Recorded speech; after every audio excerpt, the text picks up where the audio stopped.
আজকের এই সংসদের প্রধান অধিবেশনে বক্তব্য রাখবেন মোহাম্মদ হারুন। মাননীয় সদস্য, আপনার সময় 2 মিনিট।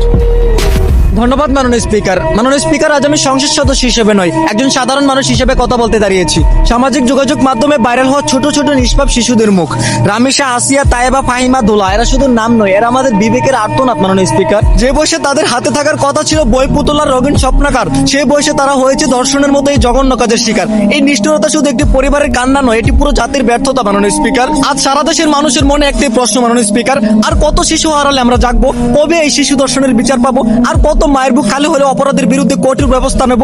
একজন দর্শক কোনো সাধারণ মানুষ হতে পারে না। যারা শিশুদের নিষ্পাপ জীবন নষ্ট করে তাদেরকে দয়া দেখানো মানে মানবতার সাথে বিশ্বাসঘাতকতা করা। তাদের ছাড় দেওয়া মানে দেশের হাজারো ধর্ষণকারীদের সাহস বাড়িয়ে দেওয়া। মাননীয় স্পিকার, দেশের মানুষ আজ বিচার চায়, দ্রুত বিচার, কঠোর বিচার। মানুষ চায় এমন শাস্তি যা দেখে ভবিষ্যতে কোনো পশুর সাহস না হয় একটি মেয়ের দিকে কুদৃষ্টি দেওয়ার। মাননীয় স্পিকার, কাল দেখলাম ছিনতাইকারীর ছুরির আঘাতে এক র্যাব সদস্যের মৃত্যু। যে দেশের আইনের লোকদের জীবনের কোনো নিরাপত্তা নেই, সে দেশের সাধারণ জনগণের কিভাবে নিরাপত্তা পাবে? কিভাবে বাঁচবে তারা? পুরো জাতির পক্ষ থেকে আপনার কাছে এটা আমার প্রশ্ন মাননীয় স্পিকার। আজ এই সংসদে থাকা দেশের প্রতিটি অভিভাবক, শিক্ষক, প্রশাসন ও তরুণদের কাছে আমার একটা আবেদন, দেশ ও দেশের মানুষদের নিরাপত্তায় রাখুন, অপরাধীদের কঠোর শাস্তি দিয়ে দেশে শান্তি ফিরিয়ে আনুন। ধন্যবাদ মাননীয় স্পিকার।